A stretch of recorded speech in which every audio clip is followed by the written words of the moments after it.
Guys തന്നില്ല guys എന്നെ കൂട്ടിക്കൊണ്ടുവന്ന് വെയിലും കൊള്ളിച്ച് ഇത്രയും പുട്ടിയിടിച്ച് കൊണ്ടിട്ട് അവളെങ്കിലും തന്നില്ല ഗായ്സ്. ഇത്രയും പിച്ചക്കാരിയുടെ കൂടെയാണ് കേസ് നടക്കുന്നത്. My pichkari. Hello guys, sound ഇത്തിരി പ്രശ്നമാണ്. ശ്വാസം മുട്ടലിൻ്റെ ഒരു ബുദ്ധിമുട്ടുണ്ട്. ഇൻഹേലറൊക്കെ എടുക്കുന്ന ഒരാളാണ് കേട്ടോ ഞാൻ. അതിൻ്റെ കൂടെ ഹോമിയോ മരുന്നുണ്ട്. ഹോമിയോ മരുന്ന് കഴിച്ച് കഴിഞ്ഞാൽ മാറുന്നുള്ള ധാരണയിൽ നാട്ടിൽ നിന്ന് നല്ല പൈസ കൊടുത്ത് മരുന്ന് വാങ്ങിച്ചുകൊണ്ട് വന്നാണ്. നാട്ടിലായിരുന്നപ്പോൾ കുഴപ്പമൊന്നും ഉണ്ടായിരുന്നില്ല, നല്ല കുറവുണ്ടായിരുന്നു. പക്ഷേ ഇവിടെ വന്നപ്പോൾ ആ കാലാവസ്ഥയുടെ പ്രശ്നമാണെന്ന് തോന്നുന്നു. ബേക്കറിയിൽ വന്നിട്ട് ഞാൻ സൈക്കിൾ മിഠായി പിടിച്ചിരിക്കുമായിരുന്നു ഒരെണ്ണം വാങ്ങാൻ വേണ്ടിയിട്ട്. അപ്പൂക്കുട്ടൊരു ജ്യൂസൊക്കെ എടുത്തു.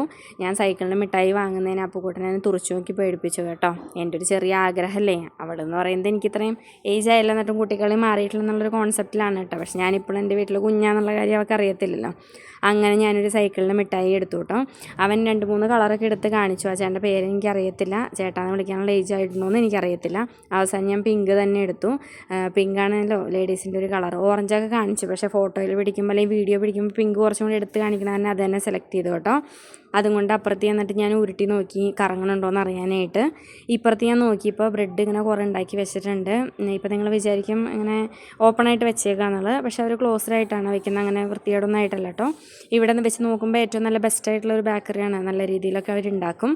ഇത് ഞാൻ ഒരു മുതുക്ക് ചിക്കൻ റോൾ തന്നെ പറഞ്ഞു കേട്ടോ. ലാസ്റ്റ് ആലോചിച്ച് പിടിച്ച് നിന്ന് ഈ കടയിൽ ചെന്ന് കഴിഞ്ഞാൽ ഒരു അരമണിക്കൂർ ആലോചനയായിരിക്കും. 5 മിനിറ്റ് വാങ്ങൽ കഴിഞ്ഞിട്ട് വരും കേട്ടോ. അങ്ങനെ അത് തന്നെ വേണമെന്ന് പറഞ്ഞ് ഞാൻ നിർബന്ധം പിടിച്ചു, കാരണം അതായിരുന്നു ഏറ്റവും വലുത്. ഇതാണ് എൻ്റെ സൈക്കിൾ മിഠായി ഗൈസ്. അത് ഞാൻ ഓടിച്ച് നോക്കിയപ്പോൾ അതിൻ്റെ ചക്രം കറങ്ങുന്നുണ്ടായിരുന്നില്ല. പിന്നെ ഞാൻ നൗഷാദ് അടുത്ത് പറഞ്ഞു അതിൻ്റെ ചക്രം കറങ്ങണില്ല എന്ന്. പുള്ളിക്കാരൻ വേറൊരെണ്ണം എടുത്തുകൊണ്ട് വന്നപ്പോഴും ഇതിൻ്റെ ചക്രം കറങ്ങി കേട്ടോ. അപ്പോൾ പിന്നെ എനിക്ക് സാറ്റിസ്ഫാക്ഷനായി, ഇത് കറങ്ങിയല്ലോ. അത് കഴിഞ്ഞ് ഞാനടുത്ത കേക്കൊക്കെ നോക്കി വായിൽ വെള്ളമൊക്കെ കൂടി അങ്ങനെ നിന്നു കേട്ടോ. ഇത് ഐസ് കേക്കാണ്, നല്ല ടേസ്റ്റുള്ളതാണ്. ഞങ്ങൾ ഇവിടുന്ന് കേക്ക് വാങ്ങാറുണ്ട് ബർത്ത്ഡേക്കും കാര്യങ്ങൾക്കും കേട്ടോ. എല്ലാവരും ഒന്ന് ഇവിടുന്ന് വാങ്ങുന്നത് നല്ലതായിരിക്കും. ഫ്രൂട്ട്സ് കടയിലെ ചേട്ടൻ പയർ വേവിച്ചെന്ന് തന്ന് അതും കഴിച്ചിട്ട് ഞങ്ങൾ തിരിച്ചു പോന്നു. അപ്പം ഇന്നത്തെ വിശേഷം ഇത്രയേ ഉള്ളൂ ഗായ്സ്.